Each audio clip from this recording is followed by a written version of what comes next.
warahmatullahi wabarakatuh ya. Sebelum saya menyampaikan satu pidato, saya akan memperkenalkan diri dulu ya. Nama saya Rahmat Pardi Fatahillah, mahasiswa dari Universitas Terbuka, Prodi Ilmu Komunikasi.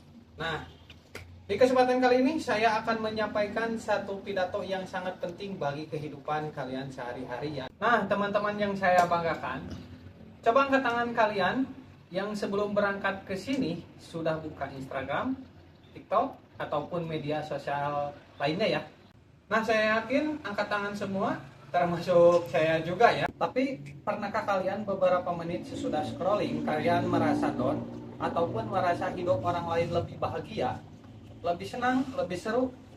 Nah, kalian gak sendiri ya. Saya pun merasa begitu.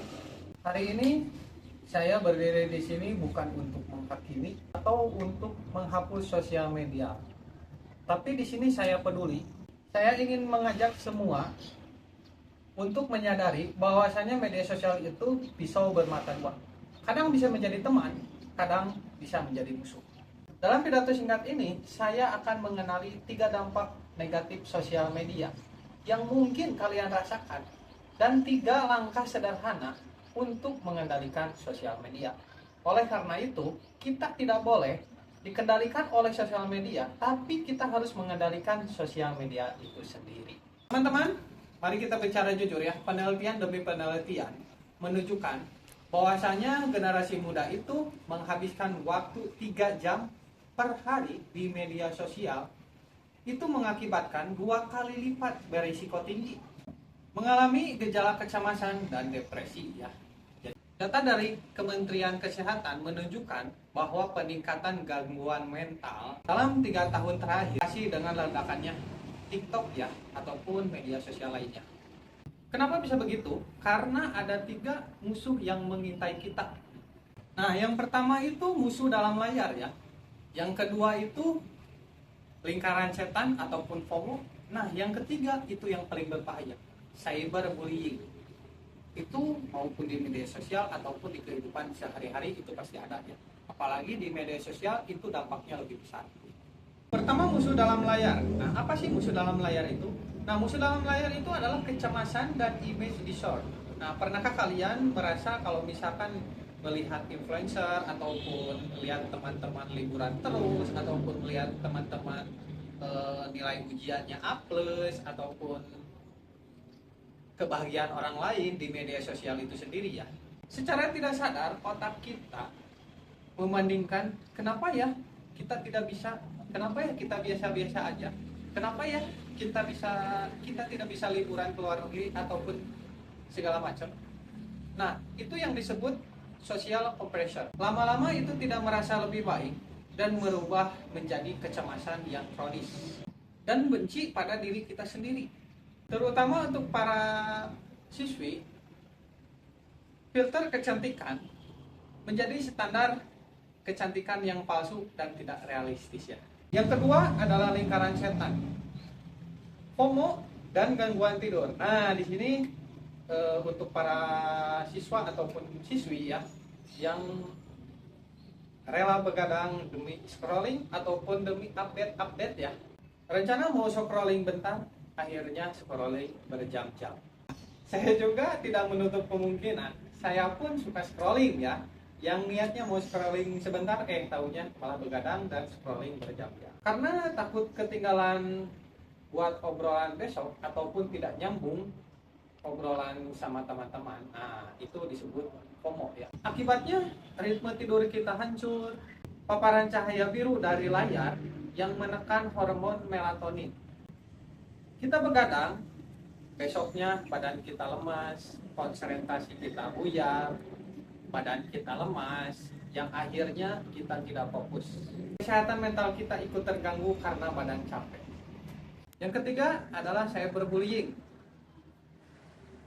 Cyberbullying itu tidak berhenti meskipun bel sekolah berbunyi.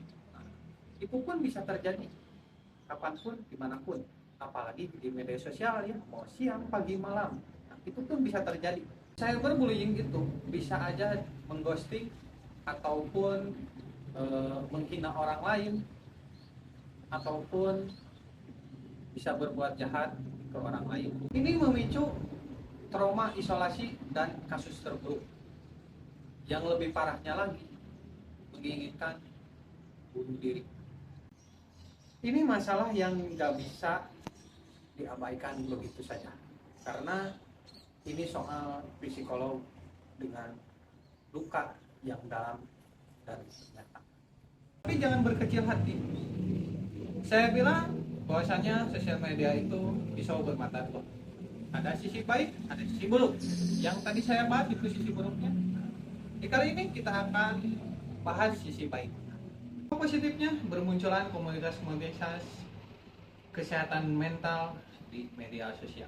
Kita bisa bergabung ataupun kita bisa bertukar pikiran ataupun sharing di media sosial ataupun di komunitas kesehatan mental itu ya. Dan kita pun bisa menemukan teman yang bisa mendukung kita, mensupport kita, maupun di TikTok ataupun Instagram ataupun media sosial lainnya.